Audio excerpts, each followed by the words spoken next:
Hey everybody, this is Pam at the Paper Outpost, and today we are taking the review of how all that Mod Podge glob came out, and I think it came out pretty good. It's been less than 24 hours, I'd say, and let's see if I can give you a closer inspection here. So what I have is a very smooth, surface. It does have relief on it. It does have elevation because of the things that I added, but everything, like all the lace is battened down. All the little bits and bops are battened down, and nobody's going anywhere. Okay.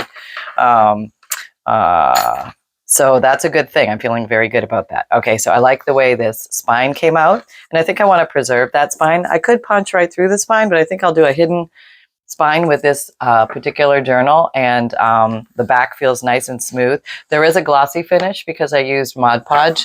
Even I think the matte Mod Podge has a bit of a gloss to it, but so you might want to do different techniques if you want a non-glossy surface. Like you could paint over this with some matte gesso and matte clear gesso, and that would knock down the shine, things like that.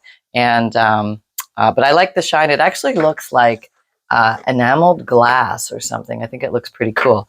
Now some of these little areas in here, I think the Mod Podge is still drying. So some of this white may go to clear once it fully dries, but remember there's a lot of white in the background here, so that might be what shows. So I think it still has some drying, and you can kind of tell by doing the slight push technique. Very, very complicated technique, but if it moves, then you've still got some wet glue under there. So this is still drying. The top is dry, but I won't monkey around with it too much.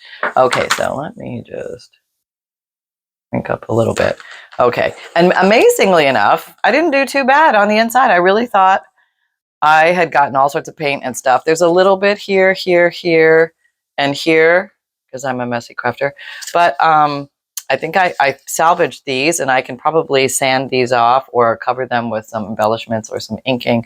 So I actually like the color of this antique vintage style paper on the inside, so I might use that as the background. But we shall see as time goes on. You never know. Things change fast around here. A couple of other things I wanted to show you was, do you remember when I punched out the picture? I had a photograph, an old photograph, and I wanted to use the man sitting there or the girl, I can't remember. But here's the negative of that. And I thought that would actually look cool as a negative design. I could put something in here.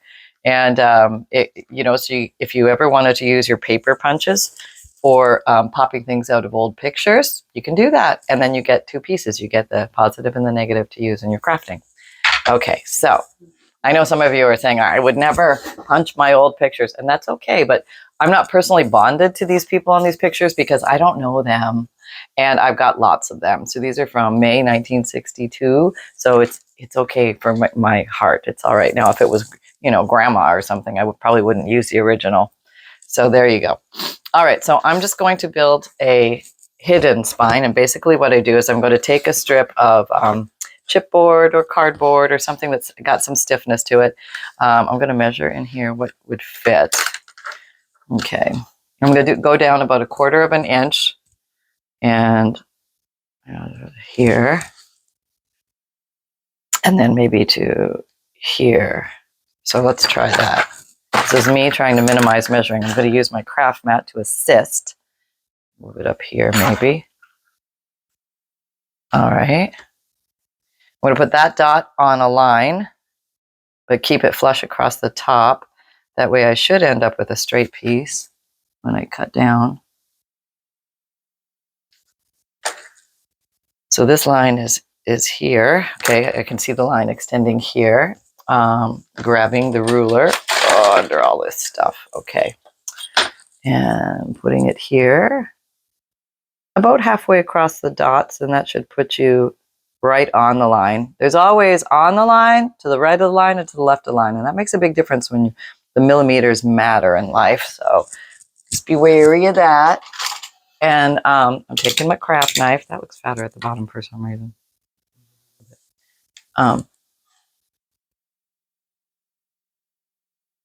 Slow and firm. And then this way, flush at the top. Maybe put the dot on. Okay, so I'm headed for that line. I really didn't need to do the bottom line because the line on the craft mat tells me where to go. Okay, so I'm here and here. I'm checking if you can see me. Yep, okay. All right, so how's everybody doing? Are you doing dandy today? I hope all is well in your world. I hope you're having fun. Okay. Retract your craft knife. Don't stab yourself. Okay. So here I have this nice little piece of cardboard, and one of my favorite ways to decorate these guys is grab my little paddle brush dauber thingy, and maybe I just want to go over all the back of it. Let's see, it's white and black, and brown and black. Maybe I'll work with brown and black, and maybe I'll will I round these edges? Sure, why not? You can round these, you can leave them straight, doesn't matter. I like the softness of the rounding of the edges. It's good. One side might show a bit. Most of this won't show at all because it's going to be buried inside the book. But, okay, so, is that black? It looks very dark. I guess it's walnut stain. Okay. Let me just go overall with this and just give it, knock it down a little bit and make it a little bit more brown to begin with. I think I need to wake this up. Okay. Yawning, it's waking up. There, we get a lot more color that way. And it's okay with me if it's not completely covered because I'm going to put some designs on top of it. But what I would recommend is, where's my little baby brown dauber? There you are. Make sure you get the edges of this because the edges will show. And this is a good thickness, I would say. You can use thicker. I wouldn't go much thinner if you're going to use the spine because you're mounting your signatures onto this as opposed to the actual spine. And this piece will be glued, holding all the signatures into the spine. That's basically the hidden spine technique I use. It served me well. As long as you use a decent amount of very strong glue to hold it in, you should be fine. Okay, so we've done that. That's with the walnut stain, which is dark brown. And then I'm going to take maybe this leaf stencil and just have some fun with it here with the black. Okay, this one can handle. This one is called my go-to. What I've used it for practically all the dark colors. So I'm just going to go ahead and use the same one. If you want to keep your inks pure, use a different one for everyone. I don't mind commingling a bit. It's okay with me. Okay, so I went a little bit more down here, maybe. Okay, so now we have something that looks like that. It's kind of pretty. And a little something up here. Like I said, we don't really see a lot of this, so I wouldn't over fuss on this. Don't go crazy, but give it a little something if you want to do that. And maybe since we did use the copper colored gilding wax on the front, I take a little bit of this. And you should always wear a hazmat suit when you use dipping into anything. My hazmat suit is at the cleaners right now. But why? Because you could grow a third eye. That's right. That's right. You heard it here, folks. All right. Well, sometimes an extra pair of hands wouldn't hurt. You know what I mean? All right. And then you can like make little marks on it, like throughout. Spread the coppery color throughout. And I think that just builds a very attractive piece of artwork. Okay, so very simple in the background. I'm going to grab my little baby wipes because you don't often need those. The finger. Okay. Okay. All right, so now we're going to do the test. I should have done the test first. I was so cocky pants thinking everything fits. Where's my journal? Here it is. And I might need to shave it down because it might not fit. Let's see how well I did. See, the big test is not laying it down in here, which it is going to fit. The big test is folding it, and it does fold easily. So you want to make sure that your journal closes easily. And it does. We have scored 1 for Pam. Okay. So now the question is, how many signatures? And I would say this book can do 3 or 4 signatures depending on how many pages are in each signature, how thick the pages are, and how much I want to decorate. So I'm thinking this would be a 3-hold, a 3-signature thingy. And you can, I like to go down about an inch. So I'll put one in the middle, one over here, and one over here. Keeping it in a little from the sides because you don't want them jamming up against the walls too much. And then about halfway down, kind of have to eyeball that one. You can make templates if you feel more comfortable. I used to make templates initially, and then I'm like, I can just punch these things 1 inch up from the bottom. Can you see that? It's here. Where am I looking? I'm looking about a little less than halfway across this guy.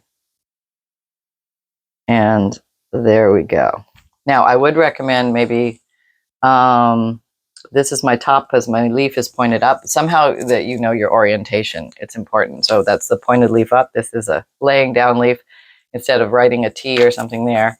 You can put it on the back, but sometimes you're working on the front and you need to see the front more easily. So give yourself some type of, you can put a paper clip or something like that there. That will work too. Now I'm getting out our old friend, Crocodile 2 Big Bite. All right, so now I'm just going to punch. Let's see if I can get this so you can see a little better. All right, okay. So I'm looking from the side, and I'm going to use the skinny one. That's the 1/8, not the 3/16, which is the chubby one, hole puncher.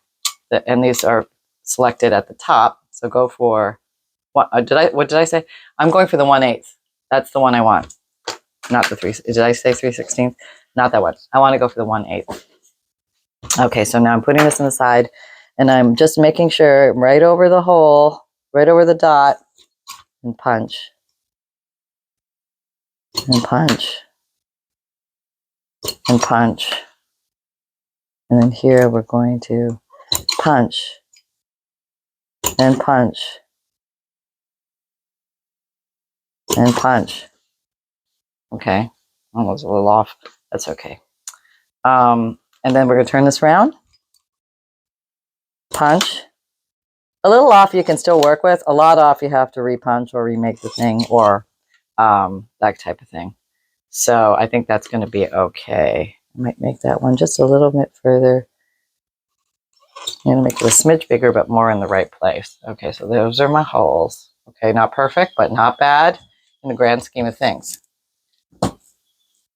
Okay, so now we have this. Now we need some papers. Okay, so I have 12 papers here. Let me orient you down a little bit. Okay, just random, some coffee dyed, avocado dyed, some old ledger style paper, some old college rule paper that I've dyed, things like that. Stenciled some, very fun. Let me just check the orientation of my pages are going to be this. This is my top. And I'm going to turn this around so I can do a cut easier. That's still good. The writing is the right way. 12 pages times 4. Okay. We'll give you how many pages front and back. So 12 times 4 is 48. And now we're going to fold this. A bone folder is really handy here.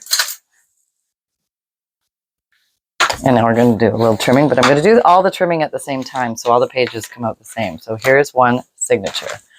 There's going to be 3 of these. I have another set of papers. I'm going to orient you this way, I think. I'm actually going to put you... No, I'm going to put you that way. You look upside down to me. Maybe I'm going to put you that way. Okay. These are right.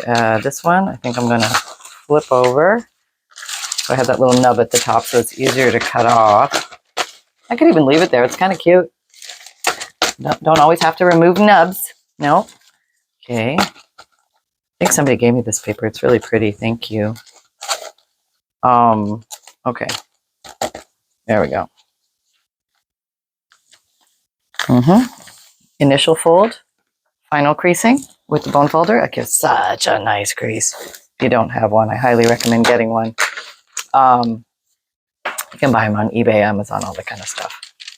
There we go. There's number 2. And here's number 3. Okay, make sure my little nub is there. All my orientations of my paper. This is important to check at this moment. It's a good idea. Okay, assembling. Tapping. Why is this one sticking out? Sometimes, oh, because it's got the ruffly top. That's okay, we'll put you there. I kind of like the spiral thing. You know, I have no aversion to it. It makes this paper a little taller, but I might end up trimming that off. We shall see. Okay, align the edges. Okay, flat. Initial crease, bone folder, super crease. There you go. There we go. Okay, so this one is a different color on the outside, so I might make that middle signature. And then so I've got it, it's looking like that. It's looking like that. Tap, tap, tap. Make sure all of these are aligned. That's very important. Okay. The back spine should be aligned well. And when you got that aligned well, go ahead and put some clampies on here, because we're going to do some dotting. Okay. We're going to do some marking. Okay, so now we have all these aligned, and here is our hidden spine. This is the top. So now I'm going to take this and I'm going to position it evenly, so there's the same amount above as below, because that's what's going to, no, I have to cut this down. This is not the right size yet. This is too big. No, can I cut? Wait. Hang on. First, we are going to make sure this whole clump fits in here. So they all are all aligned. I'm going to open up my book, and I'm going to place this about 1/4 inch from the bottom. Okay. And I'm going to snuggle it in. Okay. It's going to protrude a little bit further than this, that way, because I'm going to have the hidden spine in there, and that's going to take up a little bulk room. So it hangs out a smidgeroony, not much, but I'm taking that into account. Now you can tap down and then look at, tap down and look at your bottom. It's all the way to the bottom. You probably want to translate that thing up at least 1/4 inch so it doesn't like hang. You can do the hangout style, but this isn't the hangout style. This is the regular. Okay, so an easy thing to do. Okay. Let me just, okay.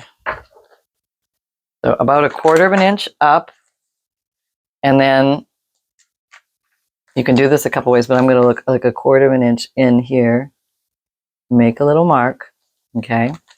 And, are you 1/4 inch up? You're 1/4 inch up. Okay. That should get me the right size here. I probably need to shave off some off the edge here. So I'm going to maybe take it back to about here. I think that should do me well. But first I'm going to, well, I'm not going to know where that is, because I'm going to have to put it below here.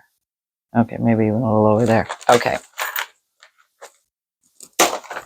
Now we're going to cut the top off. That's what we're going to do. We're going to cut all 3 signatures at the same time, keeping them all snuggled and straight. This is the most important part, that if they migrated, go ahead and you can clamp them again. Sometimes whoop, where did you go? What are you doing way over there? My little camera thing thinks my phone is heavy. All right. All right, so we're going to go this way. We're going to, there. Okay. Make sure they're all aligned. Align it up, the top across. You can move this guy down a little bit so I can get the ruler in here.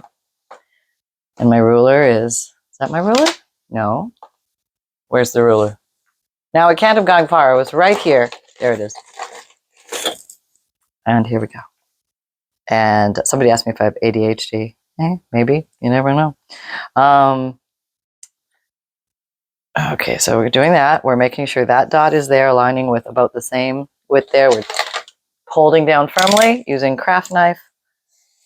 1, If you have a sharp blade, the craft knife will do the cutting for you. You just kind of draw it across, and you will feel the signature. Once you get through a signature, it will let go. So there's probably one done. This blade is not super sharp, so that's why it's taking a little longer to get through, but it goes through really fast when it's sharp. Yeah, this is another classic case of do as I say, not as I do. Go slow, you don't want to lose a finger. And you can cut these separately, but I find that they come out nice and even when you do them all together. Retract. Okay, you have all this wonderful paper to decorate with, those beautiful scraps. And then we're going to shave off a little bit on the side. Okay, let's try this. I'll make sure we're going square. I'm about 1/4 of an inch in from that line, about 1/4 of an inch in from that line, 1/4 of an inch there, a little more, maybe there. Okay, I'm feeling good about that. Let's hope. Here we go, committing. And you want to protrude your craft blade far enough so that you can get through the whole stack, and then just go slowly, firmly. Let the little papers pop off. Everything's going well. Yep, you'll see a bunch of these fall away.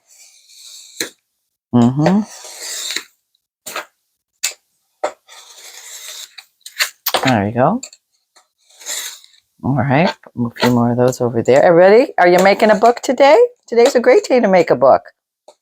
Make a book for a friend, for yourself, see, I'm running into the yellow edge, so I have to extend it a little further so I can cut nice and flush. Not sure that's because this blade is not okay. Yeah, should have changed the blade pan. Okay. Let's see if I got it. Very good. I feel like I'm running over something there. Oh yeah, that was messy. There we go. Almost. All right. All right. There's something there. Why is it like one little thread hanging on? Okay, I think I got it. All right, there we go. So now we have this and this. Very smooth, very nice. Very smooth, very nice. Very nicely aligned. What a set of signatures to go into this book. Okay, let's see how it did. I have to move this, obviously, because I can't put it in there to test, but let's see. I think that's going to go really well. And we're going to have the spine in there. So technically it'll go back this far, but it'll be advanced just a little bit forward because of the hidden spine. So it should be in the perfect location if all goes well. Okay, so now one extra little tip before we sew these in. We're going to get our old friend sanding block. This here. And this is a nice way to soften up. Where are you going? Where are you going? What are you doing? All right, hang on. Oh, I hope I don't click off accidentally. If I do, I love y'all. Have a great day.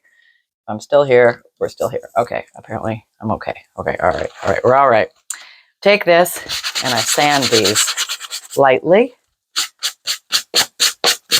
I don't know, it gives us this nice suede-y, weathered sort of feel. If you have any little individual bumpies here, this can sometimes smooth them all out, take away any of those little issues you might have. There's little dust because it's paper, but it just feels like butter. Suede butter, that's what it is. It's suede butter. There's such a thing. And you might notice next time you go into a bookstore, feel the edges of some old books. They often have a soft finish. They have different finishes or different edging, but you might find some that are soft and you might like them. So if you do, there. All right, that's very nice. There you go. That's what we have. So we are going to pause here, get our little snuffer pants, and then we will finish, hopefully, in getting that journal ready tomorrow. Come with me. Let's go. Where are you sitting on your white pillows in the sun? I'm sorry. Are you sitting on your white pillows in the sun? I'm sitting on my white pillows in the sun. It's what I do. I'm very good at everybody should sit in this, okay, I will, hang on, I will give the full report. Hello, everybody, it's Sunshine. I would like to express to one and all, this is Canine Reporter, Cub Reporter, Cub Pup Reporter. Yes, I've demoted myself back to pup. I don't want to get too old too fast. I want to be a pup forever. Okay, so there I was, laying on the pillows, having a little nap. My favorite place of all, and I really highly recommend that all of you get some nice white fluffy pillows and put them in a sun patch and snuggle up on them. There's nothing like it. It's bliss. And it's like so good. It's almost better than chicken.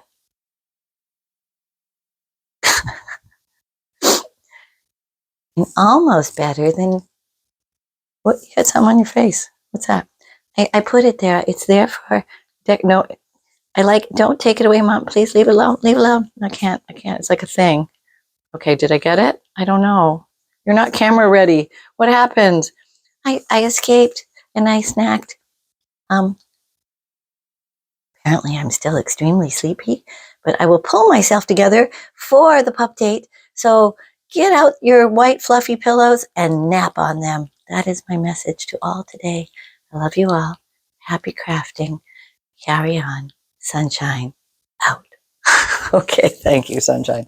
All right, well, there you go, folks. Another happy, wishful day to all of you. If you don't know, I have a free monthly emailed newsletter. The link is down below in the description box. You can sign up for that. There's a freebie section at the bottom where you get a free digital image, new one every month, a checklist of supplies, which is 8 pages to keep your eyes open for as you're traversing junk journal world, a note from the bookmaker, which explains what a junk journal is and how to use it. And you can print it out, change the font or the text, or use it as is with my blessings. I like to tuck that in the beginning of my junk journal so people know what on earth they just received. Because not everybody knows what a junk journal is yet, but they will. And then also we have a page list, or actually a list of ideas on how to break a blank page. So there you go. And then you're going to get some junk journal tips and tricks and updates from me. I'm working on updating my newsletter. So March's newsletter should maybe look a little bit different. And my videos come out Mondays, Wednesdays, Saturdays, and Sundays, 7 a.m. Eastern Time.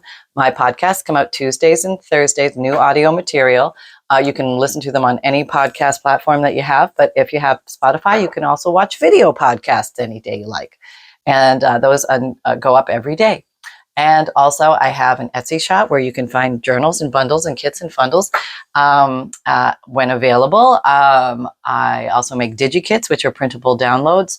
5 pages of uniquely themed items, pictures on pages like birds, dragonflies, butterflies, flowers, Victorian pictures, all sorts of things. Over 260 themes to pick from.